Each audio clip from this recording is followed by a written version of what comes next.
We have made it. It is 2022, and I don't know about you, but I love nothing more than starting a fresh year and getting to pick out the planner that is going to help me get through the year. It is the first time that I've used one of these brand planners before, so I don't want to hold you up too much. There's no surprise. It is the Steph Pase business planner for 2022. As you can see, it is ginormous, and I want to go through and show you all the pieces, all the parts of it. If you're thinking about getting one for yourself, if you still haven't decided, I hope you've decided by now, but if you are looking for a business planner in particular, I love this planner so far. I'm going to give you a bit of a walkthrough, give you some of my first thoughts, and also how I'm planning on using this.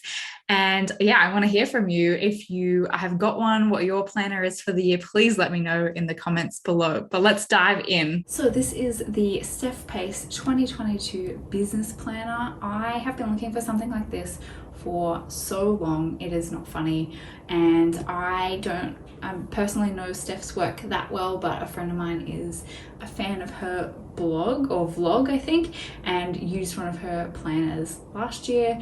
And so I was having a look and saw that she had this business planner that was the new out this year and for 2022, and it looks to be a lot like what I have been looking for many years. I have spent so many years using a bunch of different things as a workaround, kind of trying to make them work for me, and so I'm really excited to try this one out this year. It is a beast, just letting you know up front. It is huge, so that is the spiral. It is, I mean, you can see me holding, my hands are quite small, but it is quite a big size.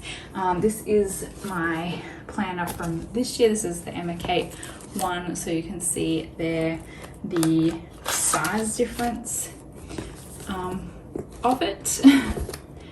And I've been using this one mostly to plan out social media and that sort of thing, and using my digital calendar as for my appointments and my client calls and that sort of thing. So let's see how this one goes. If you are wanting to be carrying this around, traveling with it, taking it out and about, this is probably not the planner for you. This is definitely a desk planner. It is definitely for the office planner that you just leave on your desk and refer to throughout the day, throughout the week, that sort of thing. First up, I got the black. There's also like a baby pink color. I figured the pink would probably get a bit dirty, and the black is, let's face it, a bit more my color. Already it is a matte finish. It is beautiful, but there are already kind of fingerprints and things on it, so that is probably going to bug me a little bit. So to kick things off, we've got these two ribbons here. They're just put in at the back, and I'll explain why these are going to be so helpful in a second. You've got your index, your public holidays and those sorts of things, just the general start of the year bits and pieces. Somewhere to write down your dates, especially if you've got things, this is specifically business financial dates, so for your tax and all of those things, you can keep that right at the front here. And we've got the yearly overview. I love these, so just being able to grab a highlighter and highlight out sections for things like holidays, launch periods, that sort of thing, programs that are being run, that sort of thing. It's really nice to be able to have one of these, and then having this as well is even better because it's really great for planning out. Normally I'll print one out and stick it on the wall. So super helpful having that right there at the start. And then this one is like a seasonal promotional ideas. I'm personally going to use it just to have a snapshot view of my focus for the year. So what for each month. So what is the focus for January? Write that in there, have that all kind of planned out to some extent for the year, so it's really clear what I'm focusing on. There are these lovely little filler pages that have little quotes and things on them. And then there's also bits throughout here with tips and whatnot from Steph, journal prompts, self-care, that sort of stuff. And then each month kind of looks exactly the same, so it's giving you your monthly plan, which is really helpful at the start of each month.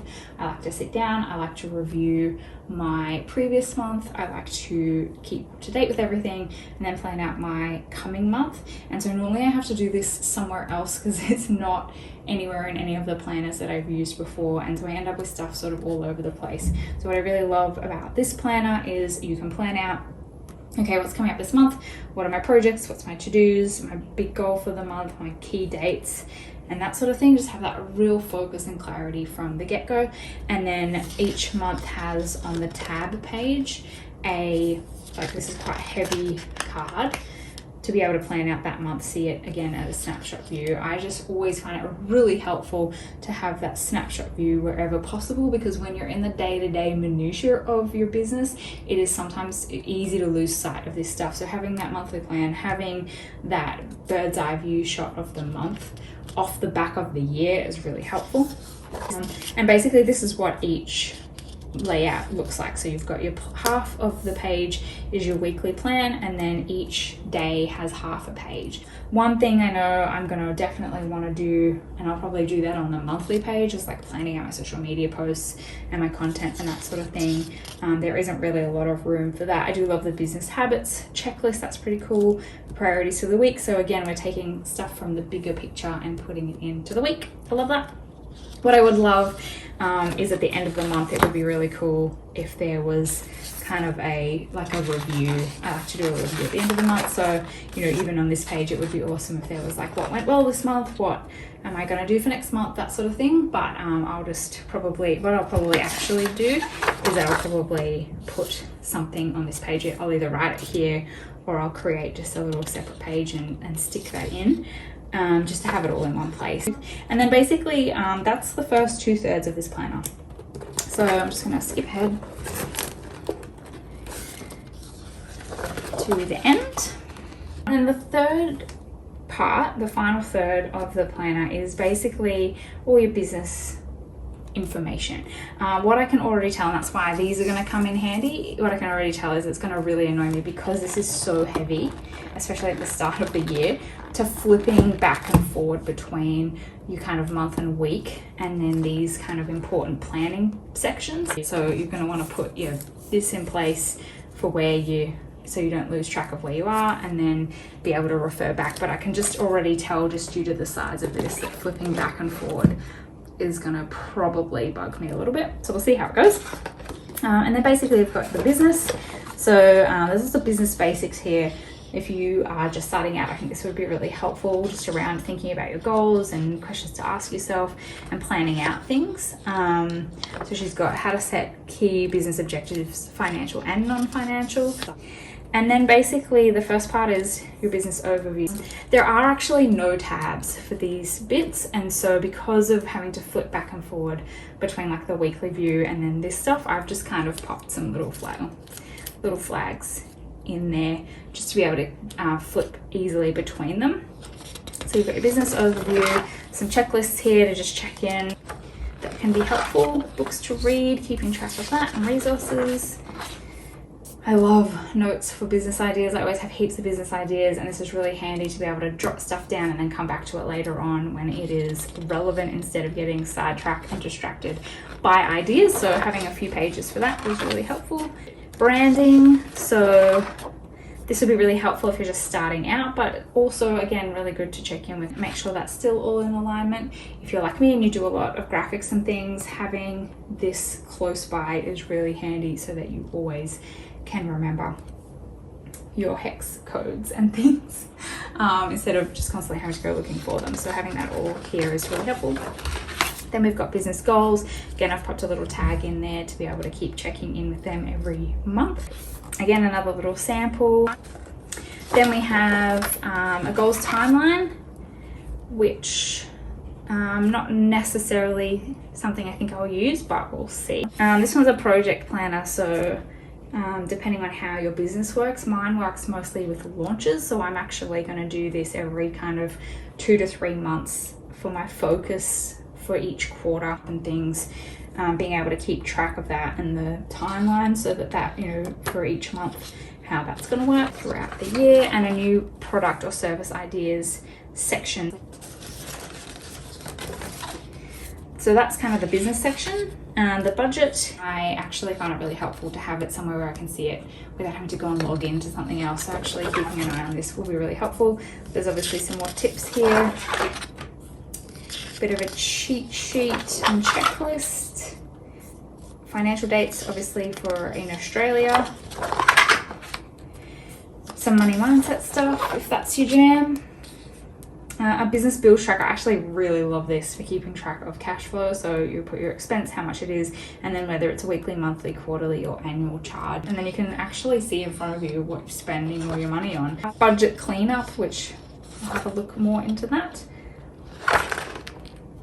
Monthly profit tracker. Again, I like to check in each month, see how things are going, and having this somewhere that I can just check in and then really see that snapshot, it's going to be really helpful. And then basically there's a page for each month for your January income, fixed expenses, variable expenses, to be able to keep track and make sure the business is making money, which is really important. I love this pocket as well. It's a little receipts pocket. I probably would like it if it had a little flap over it so nothing can fall out. But this is one of the nicest quality pockets, plastic pockets I've ever seen. It is soft and matte and kind of glossy at the same time. It's really beautiful. I kind of wish there was more stuff like that in there. The next section is your marketing, social media. Again, some more info from Steph.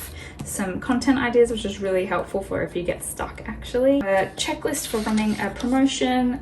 This is methods of marketing, probably more of a marketing, your sales tactics for discounts and that sort of thing. Some tips on planning. And then this is a marketing master plan to keep track of what you're putting out. Blogs, competitions, social media posts, email campaigns, that sort of thing. It is quite rigid, so if you use different platforms to Instagram, Facebook, and TikTok, you could probably just write over them, I guess. It is a little bit rigid for that, keeping track of it, but also really, really helpful just to get to see that, check things off.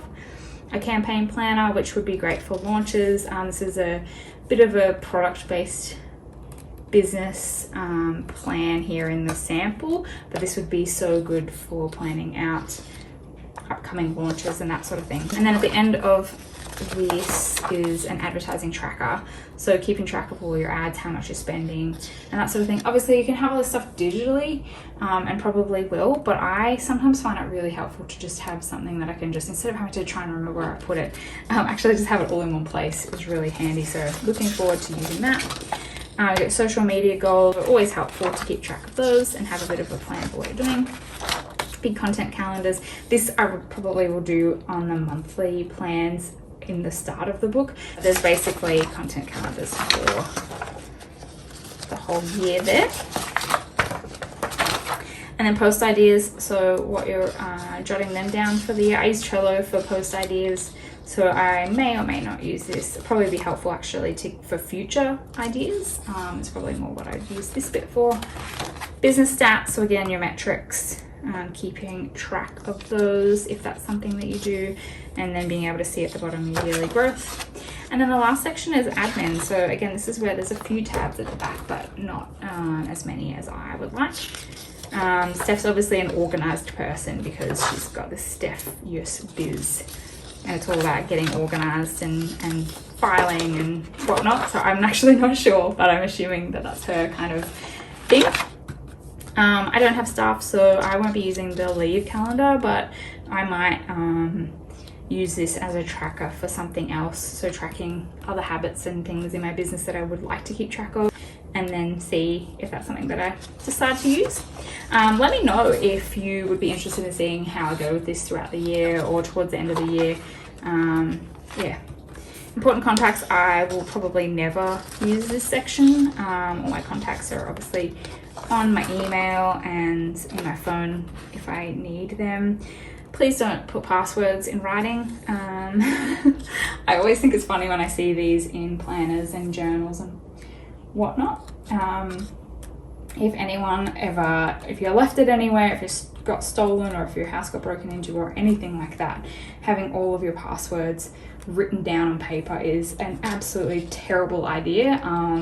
So I won't be using this. I use LastPass, which is awesome. It means I have one master password and I only have to remember that, and then all my passwords are securely stored, so I don't have to worry about that online. Business brain dump, love lots of note paper for being able to plan stuff out, because again, like I said, I have a tendency to write things in a million different notebooks and then can never remember where I left anything and end up having to go through like 6 different things. So having it all in one place I think is going to be amazing.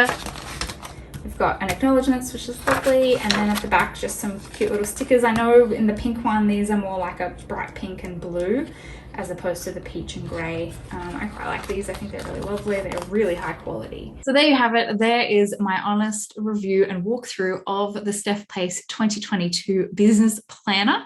I would love to hear from you what your thoughts are on it. I have already started using it and can tell you now there are so many different pieces to it I'm really enjoying, and I would love to hear from you. If you want to know in a few months, if you want a bit of a review of how it's going, please let me know in the comments below. I'd also love to see your planners. So if you've got videos, if you're sharing them somewhere, or if you just want to tell me what you're using this year, please drop those below as well. I love seeing what other people are using. And if planning is something that you are just in that mode right now and you're looking to take it to the next level in 2022, I want to tell you about a planning workshop that I have coming up later in the month. It is the 26th of January. It is a content planning intensive. It is a 4-hour workshop for a very small group of people to come along and plot out your content for 2022. If you know anything about my work, you will know I have the content ecosystem where we are repurposing, making the most of the content we're creating to share our message with the world.